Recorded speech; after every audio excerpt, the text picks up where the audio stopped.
Boa noite. Eu quero tratar com vocês de algo que eu reputo ser muito importante, que é a questão da rejeição.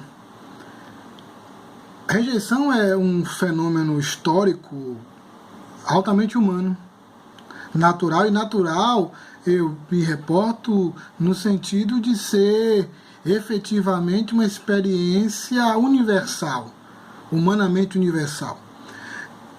Nenhum de nós escapa dessa experiência ruim com a rejeição, ou a experiência ruim de ser rejeitado. Em um nível ou em uma dimensão, invariavelmente essa experiência baterá à nossa porta. O próprio Jesus experimentou a rejeição em vários níveis, e em muitos momentos no seu ministério terreno, messiânico, mas também a posteriori, agora dentro do seu corpo místico, a igreja. Evidentemente, então, que a própria rejeição ao Evangelho é também uma rejeição a Cristo. Vários momentos ou várias narrativas dentro do Evangelho destacam esse processo de rejeição de Jesus como Messias, de sua mensagem, das próprias obras que ele fazia. Por exemplo, em determinado momento os fariseus não tinham que falar acerca dos seus milagres, não podiam chamá-los de milagres não verdadeiros, mentirosos, não podia acusar Cristo de embusteiro. Então eles disseram, não, mas esses milagres, eles são feitos em nome do pai dos demônios, Baal-zebu. Você entendeu? Houve uma rejeição direta aos milagres de Jesus no que tange no sentido de sua autoria, né? Porque não tinha como dizer que aqueles milagres eram fraudulentos em algum nível. Então, o Evangelho, ele coleciona inúmeras rejeições que Jesus passa nessa sua curta trajetória messiânico-histórica. Agora vejam bem, tem uma que me chama muita atenção porque ela acaba sendo um grande conjunto de princípios que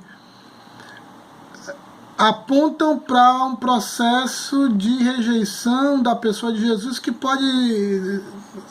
tem caráter universal, que pode ser visto em vários de nós.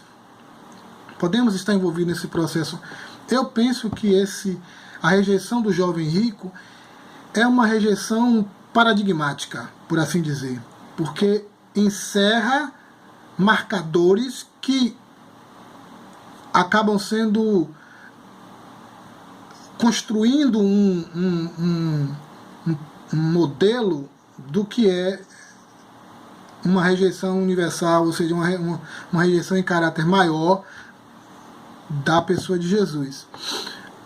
Acaba sendo sistêmico e sistemático os processos de rejeições ou os marcadores presentes naquela rejeição daquele jovem, né, e que são importantes para que possamos realmente entender se nós estamos rejeitando a Jesus, né, em algum momento da nossa vida. Então, o livro de Mateus, ele registra aqui o que esse jovem rico fez, essa rejeição desse jovem rico. Está ali em Mateus, capítulo 19, a partir do versículo 16. No livro de Marcos está no capítulo 10, a partir do versículo 17 a 31. E no Evangelho de Lucas está registrado no capítulo 18, do 18 ao 30. Então, esses são os endereços nos evangelhos sinóticos. Bem, eu vou utilizar o registro que está em Mateus, só por questões mesmo didáticas, e eu creio que ele encerra o maior conteúdo. Diz assim, a partir do 16. Eis que alguém chegou perto de Jesus e consultou-o. Mestre, que poderei fazer de bom para ganhar a vida eterna? O tema nuclear é a vida eterna. É importante dizer isso. tudo gira em torno dessa premissa fundante e regulatória: ganhar a vida eterna. Questionou Jesus: por que me perguntas a respeito do que é bom? Há somente um que é bom. Se queres entrar na vida eterna, obedeça aos mandamentos. Ao que ele perguntou: quais? E Jesus lhe respondeu: não matarás, não adulterarás, não furtarás, não darás falso testemunho, honra teu pai e tua mãe e amarás o teu próximo como a ti mesmo. Replicou-lhe o jovem: a tudo isso tenho obedecido, o que ainda me falta? Jesus disse a ele: se queres ser perfeito, vai e vende os teus bens, dá o dinheiro aos pobres e derás um tesouro no céu. Depois vem e segue-me.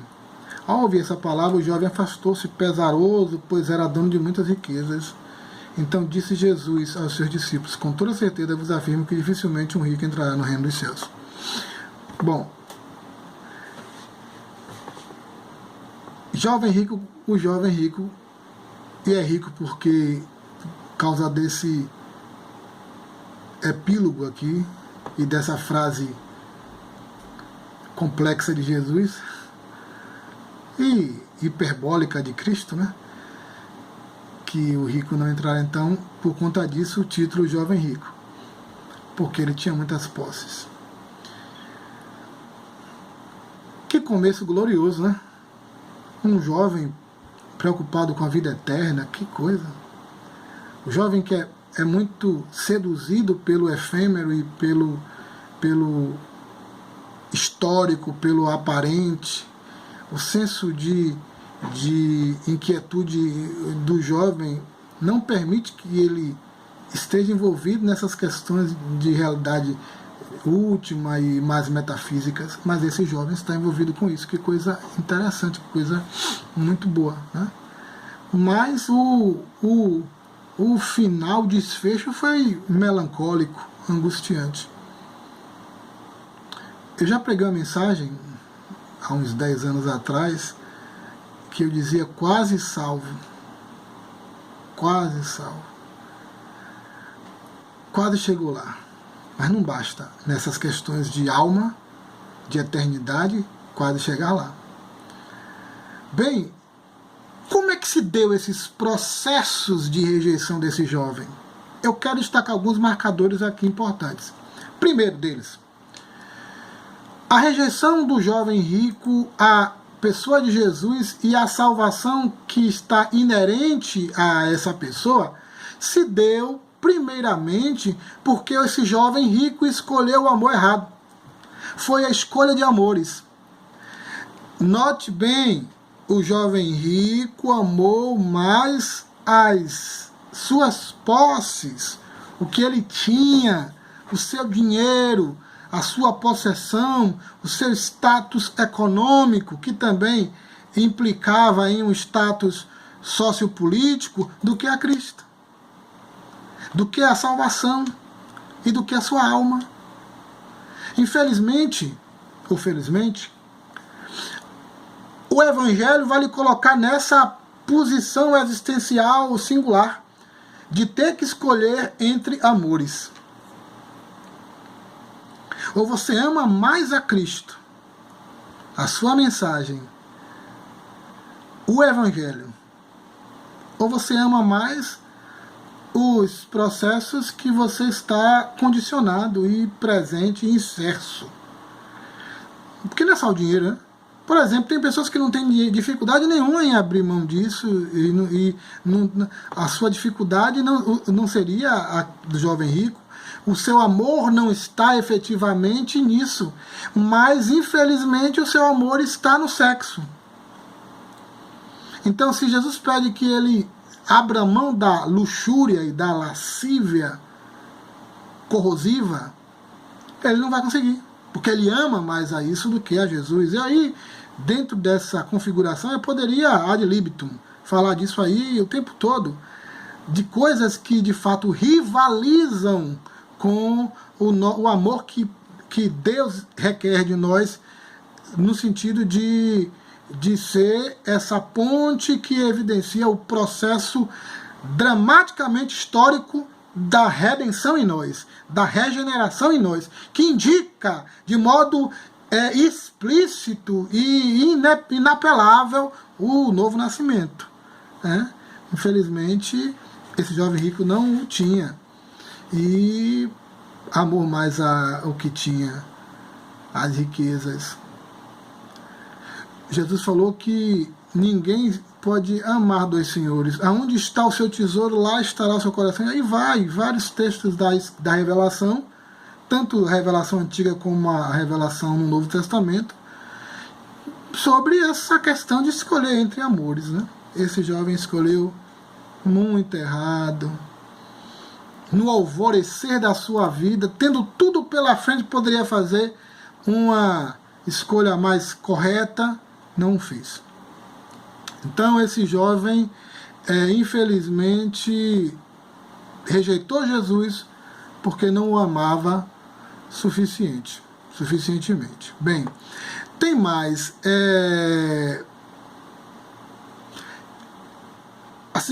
O segundo motivo da rejeição desse jovem é que ele possuía um conhecimento de si mesmo e da própria salvação insuficiente para que ele realmente não rejeitasse a Jesus. Não foi apenas um problema do coração, foi também um problema da cabeça, da mente. Paulo vai dizer que uma das características de uma sociedade ou de um indivíduo réprobo é um estado mental réprobo. É isso? Por isso que lá em Romanos, o capítulo 8, quando ele vai falar do ministério do Espírito Santo na santificação dos salvos, daqueles que são redimidos, são alcançados pelo Evangelho, primeiramente produzir um estado mental que agora consiga conceber as coisas da eternidade, consiga conceber as coisas espirituais. Infelizmente, um dos processos da morte espiritual é a cegueira espiritual. Você lembra que quando Paulo foi convertido por Deus, a primeira coisa que caíram dos seus olhos foram o quê? Escamas. Infelizmente, esse jovem tinha a lente que ele enxergava a si mesmo e o mundo, ele tinha uma lente embaçada. Ele tinha escamas nos olhos existenciais. Ele tinha, infelizmente, esse jovem padecia de um problema raro que era uma venda epistemológica, hermenêutica, que não permitia que ele tivesse uma cosmovisão realmente adequada. Quantos também têm esse mesmo problema de entendimento e percepção? E Jesus vai confrontando essa dificuldade desse jovem, esse equívoco desse jovem, essa perspectiva absolutamente translocada desse rapaz, logo de cara. Bom mestre, olha o conceito de bom. Né? Então ele já se equivoca no sentido do conceito de bom. Aí Jesus fala assim, vem cá, não tem bom ninguém, por que você está me chamando de bom? Que ideia é essa? Você acha que tem alguém bom? Aí esse bom é no sentido no sentido superlativo, né? O bom no sentido existencial, último, no sentido teto. Somos sempre relativamente alguma coisa. Virtude humana é sempre relativa. É por isso que não existem, no sentido redentivo e salvífico, não há méritos. É o maior equívoco do mundo achar que nós somos salvos. Por isso que Paulo vai dizer que somos salvos pela graça, pelo movimento incondicional de Deus para com a nossa aflição e condição depauperada do ponto de vista meritório. Não há um justo, um sequer.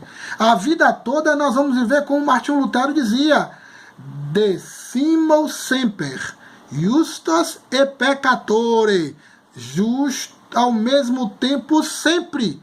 É interessante que logo no início a frase de Lutero era decimo justus, ao mesmo tempo justo e pecador. Depois ele vai refletindo, vai dizer, mas não é só ao mesmo tempo, é ao mesmo tempo sempre, até chegar no céu. Aí quando você passa o Rubicão, quando você ultrapassa definitivamente o Vale do Jaboque, aí você tem uma experiência absoluta do ponto de vista de isenção da pecaminosidade. Fora isso, o poder a presença do pecado só vai ser extinguida na vida pós-mortem, a partir do momento que a gente sai desse plano. Enquanto isso não, a gente continua ainda pecador e justo, justificado por Deus. Então esse jovem não tinha um conceito equivocado acerca de si mesmo. Ele tinha um conceito equivocado acerca do bom, acerca da condição espiritual humana. Porque quando ele falou esse bom, mostra claramente que a sua hipótese acerca da condição espiritual humana estava errada, e essa hipótese errada, ela se expandia, ela colocava seus tentáculos na sua autoconcepção. Porque Jesus diz assim, tá, você quer a vida eterna? Você sabe os mandamentos? Jesus não está advogando a salvação por meio da lei. Tanto que lá embaixo vai dizer que isso é impossível para os homens. Jesus está usando de modo